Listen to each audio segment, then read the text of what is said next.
Welcome to our Professor podcast. I'm Micah Sander. I'm Carter Green. We spoke with Professor Gunja SenGupta.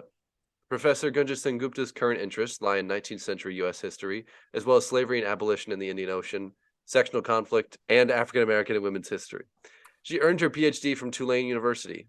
She is the author of For God and Mammon, Evangelicals and Entrepreneurs, Masters and Slaves in Territorial Kansas, From Slavery to Poverty, The Racial Origins of Welfare in New York, 1840 to 1918, and her third co-authored book, Sojourners, Sultans, and Slaves, America and the Indian Ocean in the Age of Abolition and Empire, was just published by the University of California Press in 2023. Her articles have appeared in numerous journals, including the American Historical Review, Journal of African American History, Civil War History, Kansas History, Journal of Contemporary African Art, and Transition Magazine. Today with us on the podcast is a student who has taken classes with Professor SenGupta. Jaden, welcome to our Professor podcast. Hey, Jaden. Hi, good afternoon. It's a pleasure to be here. Well, it's a pleasure to have you here. Yeah. Okay, so Jaden, can you tell us a bit about what it's like taking a class with Professor SenGupta? Sure. So I took History 1201, American Pluralism, to 1877, which basically focuses on indigenous history before European settlement. Talks about like political and economic developments of colonial institutions, the Revolutionary era, and federalism, Jacksonism, stuff like that, right? And issues of the Civil War and Reconstruction era, right? And I think that this course was great because Professor SenGupta was able to capture the point of view of many different people. I think that when we take these courses, we usually just see the point of view of the slave and the slave owner, but we looked at the point of view of the slave owner children, the slave wife, different point of views of families that were separated after the slave trade, right? And we were able to use this kind of information to think about history, American history, on a different level. That kind of Civil War history, that's the kind of history that a lot of students like take in high school and middle school, and then it might be a little repetitive. So I kind of didn't want to take it before in college, but then I realized that once I read the syllabus and took the first class, that it was going to be a different kind of history because we're looking at so many different point of views, and it just allowed me to just open myself to just understanding history on another level. And she has masterfully done that, especially for an introduction course. I think she created a lot of new history students because of the way she taught.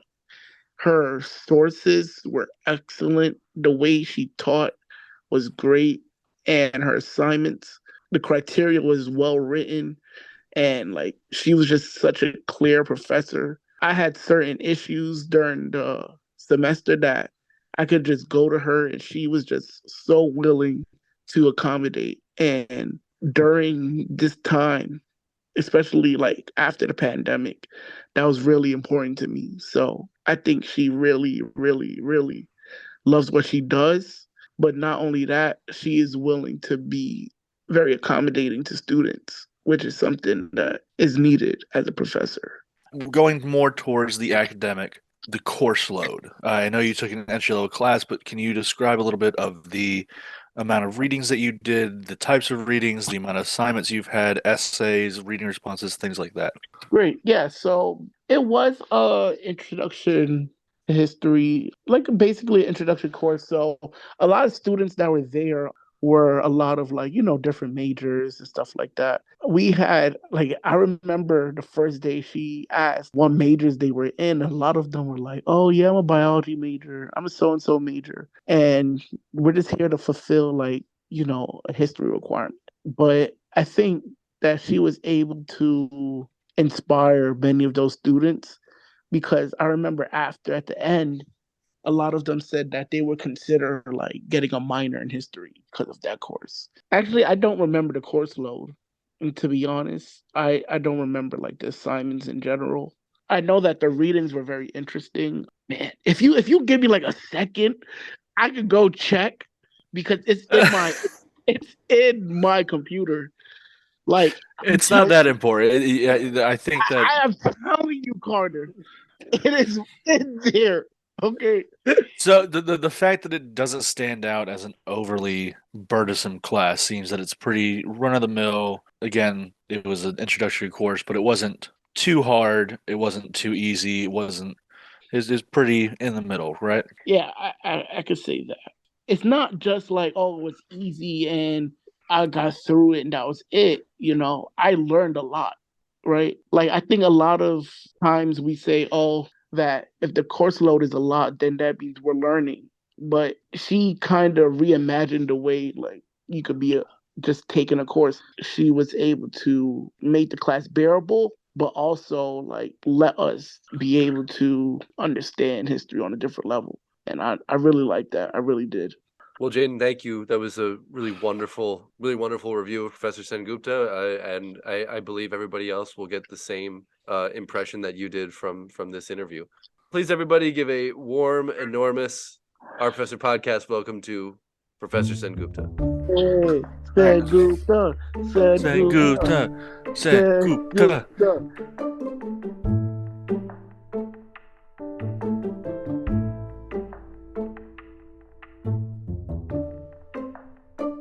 Welcome, Professor SenGupta, to Our Professor podcast. It has been a little bit of time since our last interview, but we're so glad that we could get you here. Well, thank you so much for having me. I'm totally delighted to be here with you guys. So we'll start with, why did you choose your area of study? Did it change over time? And were there any particularly important professors or mentors at any stage of your education? So many decades ago, when I arrived in the United States as an international student, I landed in New Orleans. And it became very clear to me early on that race relations were fundamental to shaping American history. It had to do with the sort of music we were listening to, the power relations in which we were embedded, the food that we were eating. And so I developed an interest in race relations early on. And the person who really taught me American history was this historian of the South called Clarence Moore, who ended up being my dissertation advisor. He has unfortunately passed, but he was a Southern white liberal who was very involved in civil rights movements and so on. And he had firsthand experience with Southern race relations.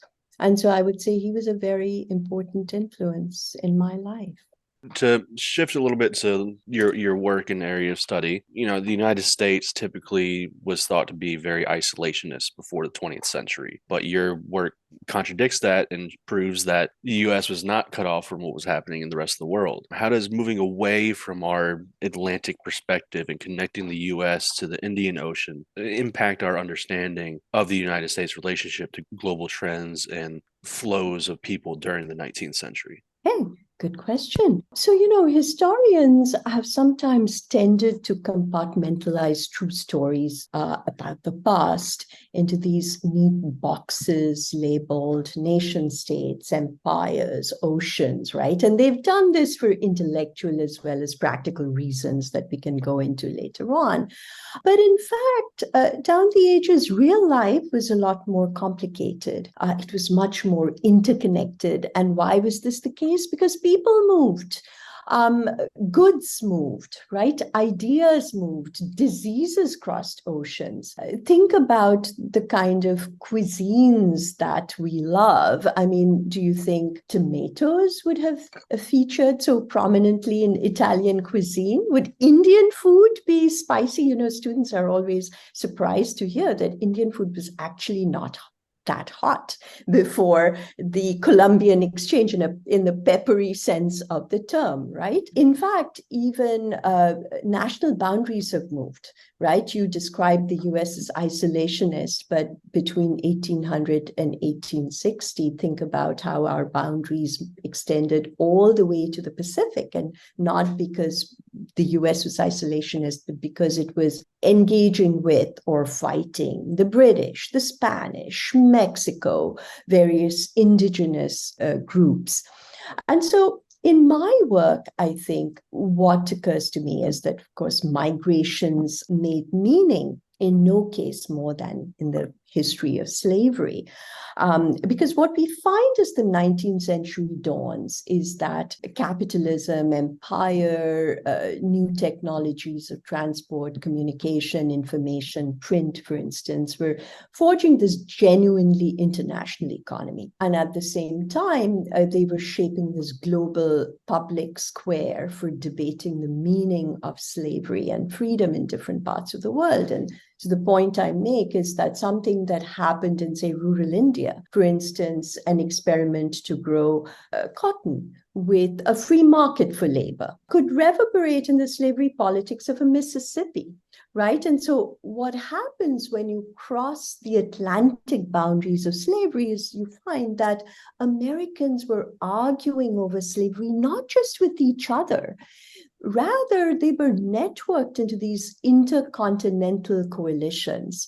So you had, on the one hand, abolitionists, coalitions on all sides of the slavery debate. So on the one hand, you had abolitionists like William Lloyd Garrison and Frederick Douglass, Sojourner Truth, who were part of these human rights movements against slavery and colonialism, and in favor of, women's rights that extended from Boston, New York, Ohio, through Manchester and London to Calcutta. They were collaborating with Manchester manufacturers to mount free produce movements to replace slave-grown cotton in the US with cotton grown with, say, wage labor, or by free peasants in other parts of the world. Slaveholders too. Slaveholders, when they defend in the US, when they defended slavery as the sort of paternalistic antidote to the pauperism, revolution, crime, supposedly bred by competitive individualistic free societies, when they defended slavery as a sort of a poor law, private familial social insurance. A previous generation of historians used to think, oh, this was organic to the American South. This was a measure of the exceptionalism of Southern slavery. No, if you look at the larger British Empire, you find that defenses of slavery like that were swirling around. That kind of language was used by colonial officials in defending, quote unquote, Oriental forms of bondage, right?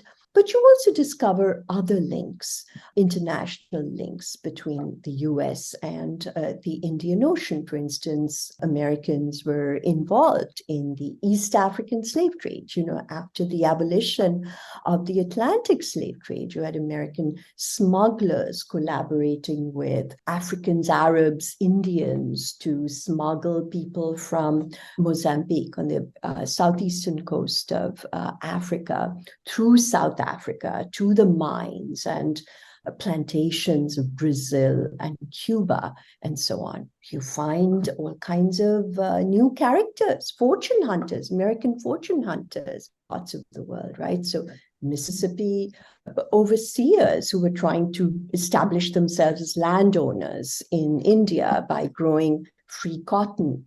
Or, I tell the story of this Union surgeon who became this fabulously rich and powerful sugar baron, slaveholding sugar baron in the Comoros. You meet New England merchants who set up shop in Zanzibar, merchandising slave-grown American cotton to East African consumers in exchange for ivory and other East African commodities. And then you uncover underground railroads, sort of, connecting continents. So, for instance, there were East Africans who, during Reconstruction, were fleeing to Massachusetts on American merchant ships. So, by expanding our gaze beyond the Atlantic, this entirely new cast of characters and new worlds, new connections enter our field of vision. Since your research covers areas from the U.S. Deep South and New York City and Boston all the way to East Africa and the Mediterranean and so many other places, what are some of the difficulties in doing such expansive global history? I mean, can you tell us a bit about the kinds of sources you use and where you find them? Yeah, so that's a really great question. And I think some of the challenges to doing this kind of history are intellectual as well as practical, right? On an intellectual level, you have to be very careful not to make generalizations because each region has its own historical trajectory, its own chronology, its own distinctive features.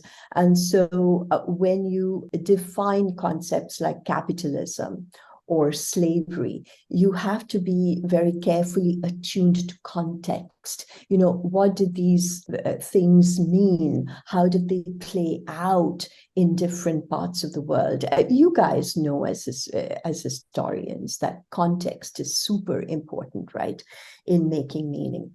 But there are some practical problems involved as well. You have to know languages. Right? If you're using multiple archives, as we did, you have to find the funding to go to different parts of the world. And very important, visa regimes. You have to negotiate with different visa regimes. And I have to say here, carrying an American passport really places us in a privileged position because we're able to go to places that people with other passports are not able to go. And so it's not, I think, an accident that so many people who do this kind of work based on original research, archival research, tend to be based in the US or in Europe, right? In terms of sources, of course, I did go to a lot of different archives on different continents, the US, of course, but England, India, then later on I visited Zanzibar and saw all the spots that appear in the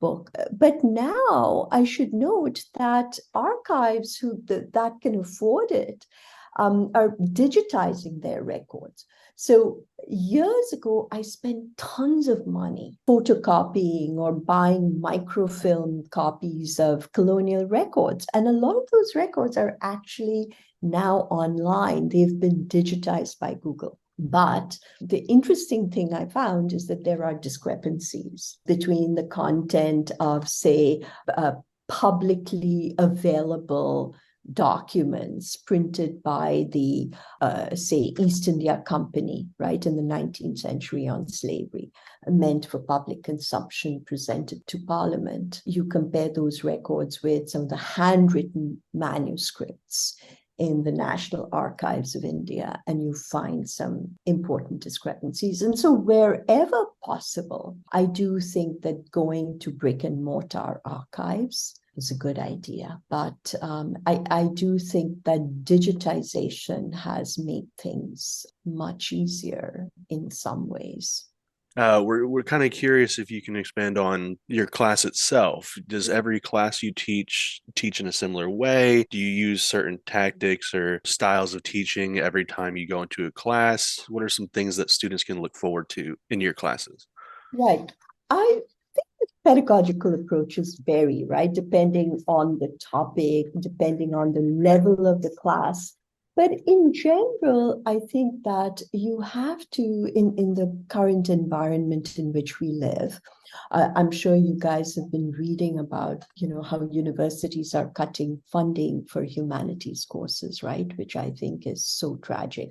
You have to make students care about history, right? You have to make the case that the world in which they live is a product of choices made by historical actors who went before them, that somehow history is relevant to their own lives, that historical knowledge can actually translate into the creation of a better life for themselves as well as for the world in general. So, for instance, in my Civil War class, I posed the question, how many people in this class would be eligible for citizenship if the Civil War had never happened?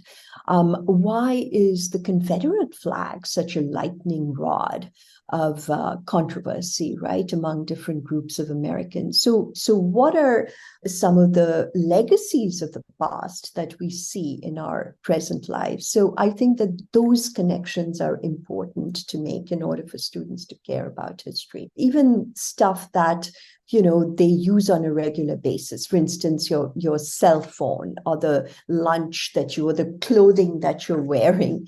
How have our connected histories shaped your life in the most urgent, minute, intimate kind of way, right? But in addition, I think, to showing or making the case that history is relevant to students' lives, exposing them to a variety of sources, audiovisual as well as textual, is very important, I think. And not just because they learn to make arguments and evaluate evidence, but also to understand the relationship between fact and interpretation, the relationship between history and memory. Many of our students who are interested in old movies have watched Gone with the Wind. Have you guys seen Gone with the Wind? Yeah. So what I do in my slavery classes and Civil War classes is that I'll assign a defense of slavery written by, say, a pro-slavery polemicist like George Fitzhugh from the 19th century. And then students are able to compare that defense with the mythology of Mammy and slavery portrayed in Gone with the Wind, and to understand how historical memory is made and how these mythologies come down to us. I think that those things are important. I also find that when you're teaching lower level classes, for instance, surveys of U.S. history, world history, sometimes role playing is a useful way to do it. I mean, even at this level, I mean, although I do think that's sort of high schoolish in some ways, nevertheless, I think that getting them to read, say, speeches or memoirs focused on key historical characters and having them enact key historical moments or debates is one way of getting their attention that I find works. So, yeah, so those are some of the strategies. Your latest book, co-authored with Amka, Sojourners, Sultans, and Slaves, America, the Indian Ocean, and the Age of Abolition and Empire. In it, you recenter the vantage point on Indian Ocean slave trading, quote, from below, and pose the question, quote, in what ways did the captives, rebels, and refugees who crossed the Atlantic operators' paths, frequently women and children of African, South Asian, or Middle Eastern descent, use the institutions of colonial anti-slavery to assert their own claims to work, community, mobility, and security from poverty and violence?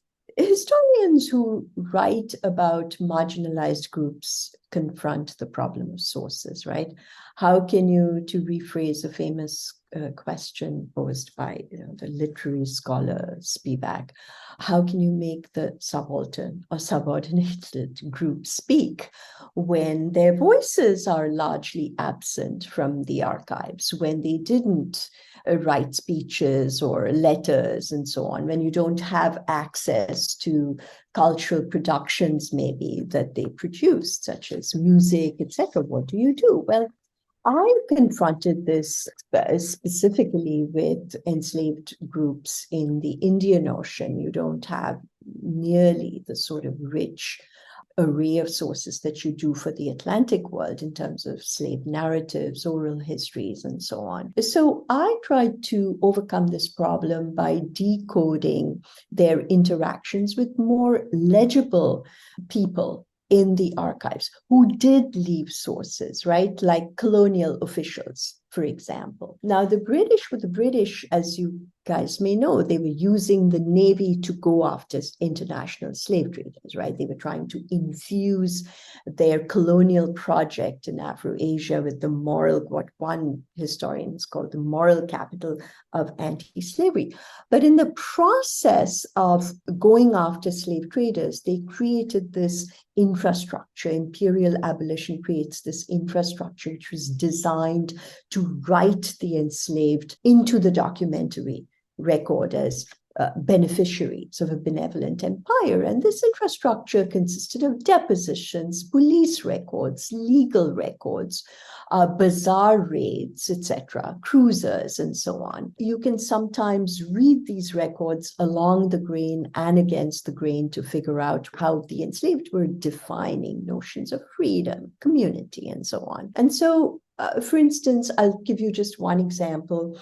I use depositions by rescued captives to tell the story of enslaved women who scaled the walls of a Mughal palace in Delhi and claimed protection in a British colonial office. The king's son claimed them as his concubines, but the women said that they had in fact been independent shopkeepers, that they had been kidnapped, sold into slavery, mistreated as domestic workers. And of course, they had to prove that they were not, in fact, concubines of the prince in order for the British to set them free.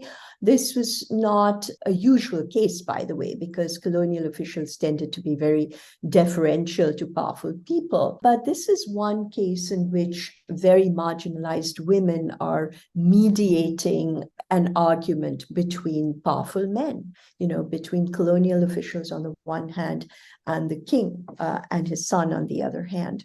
But colonial petitions also reveal the cases of women who were rescued by the British from, say, royal zananas or women's quarters belonging in the household of the Sultan of Zanzibar and Oman. And these women wanted to go back to their Arab enslavers. They were choosing their Arab enslavers over their British liberators. And why? Because they were part of a system in which slavery functioned as a way to incorporate kin groups.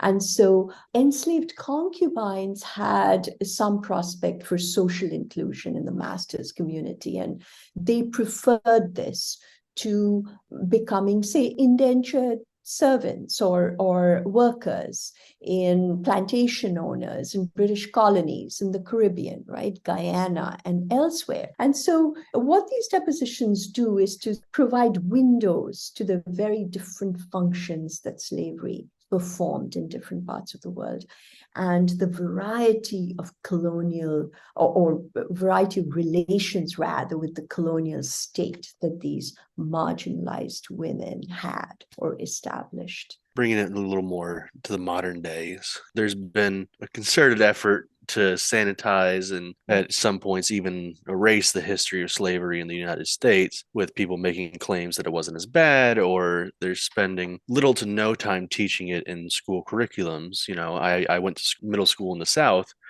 and I definitely felt a difference between my high school in New York compared to what I was learning down there.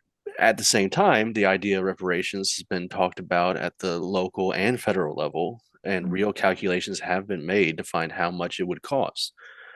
Considering both sides of this, do you think that the U.S. has made improvements in learning the history of slavery and recognizing its lasting effects, or is there not so much progress?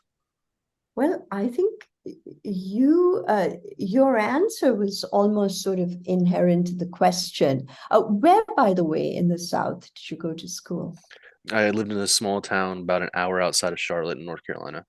Yeah, because my first academic job was in a regional campus of Texas A&M University. So I had students whose ancestors had actually fought for the Confederacy.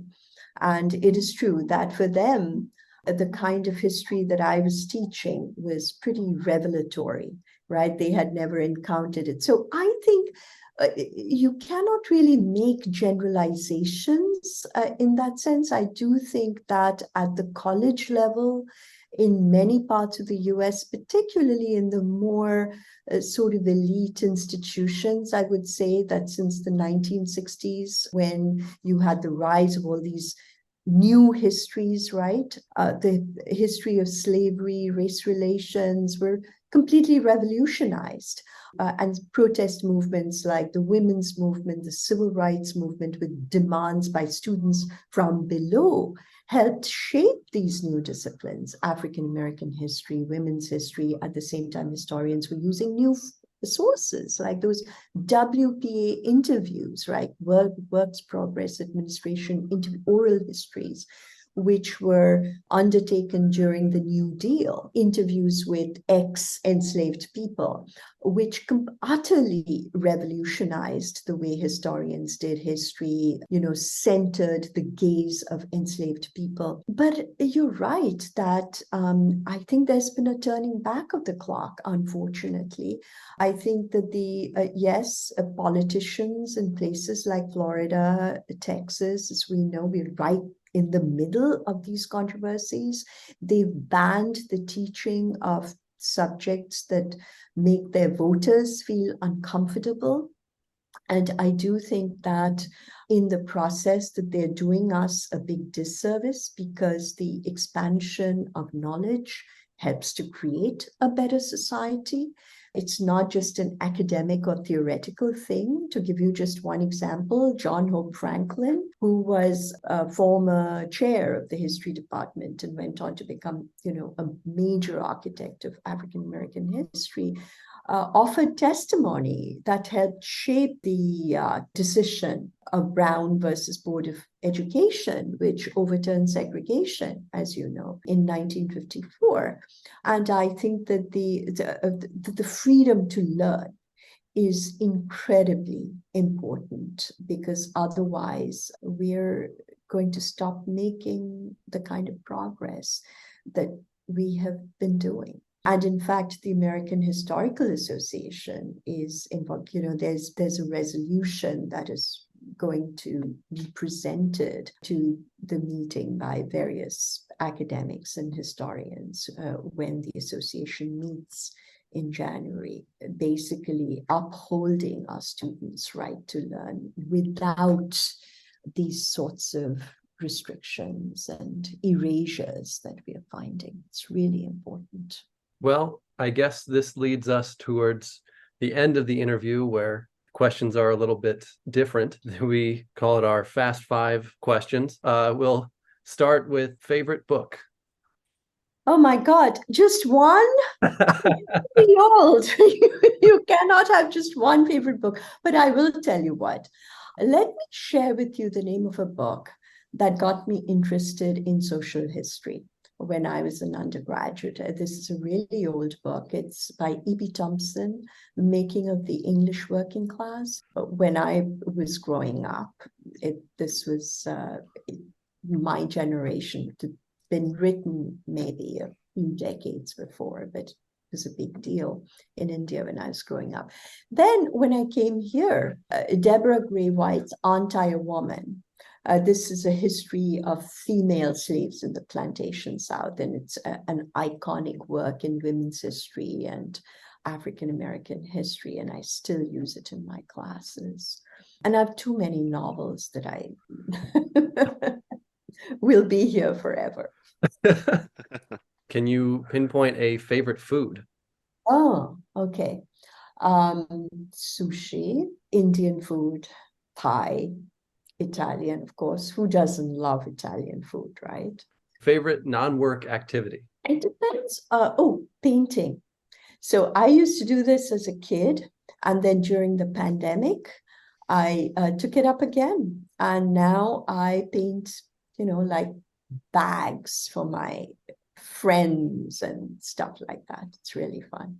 Favorite thing to do in New York City? So the thing is, when you live in a city like New York, and we really are so lucky. I mean, despite the costs and all of that, there are so many things to do. It depends on the season.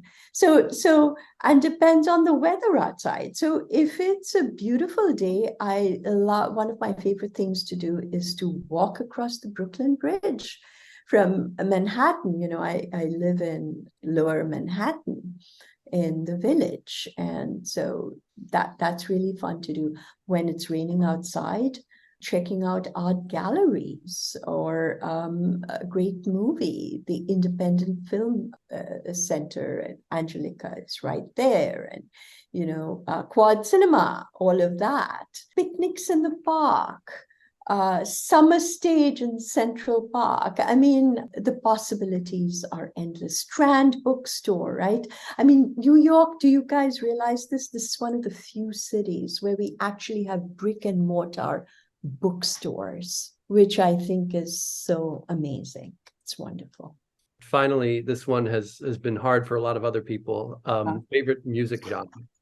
So incredibly eclectic. I mean, if you looked at my playlist on Pandora and Spotify, you would be like, okay, what exactly? I mean, she seems kind of scattered. In fact, what it is my mother is a singer of Indian classical music. So I grew up with both Indian classical and Western classical music. But if you look at my playlist, you'll find everything from Bruce Springsteen. I'm a big fan of Bruce Springsteen, and Simon and Garfunkel, to Solomon Burke, rhythm and blues. I mean, I lived in New Orleans, so I developed a real taste for blues and jazz and all of that. And I will admit,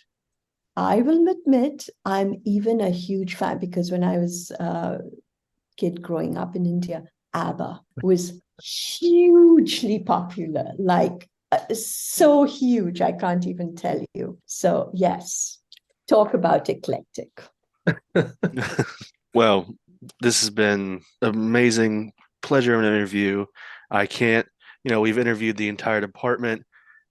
There are very few who would give a better finale interview for the podcast. And I want to thank you so much, Professor SenGupta. This is a great, very informative interview. I really enjoyed that. Now, are you going to let your professors interview you guys? Oh, well, we ain't got much to talk about. or if they would I like, suspect but you have more to talk about than you think. So no, this has been so much fun, and you guys stay in touch, okay? Take care, and thanks again. Our Professor podcast was recorded with the permission of the Brooklyn College History Department and our student interviewees. We would like to thank both the students and faculty for their contributions.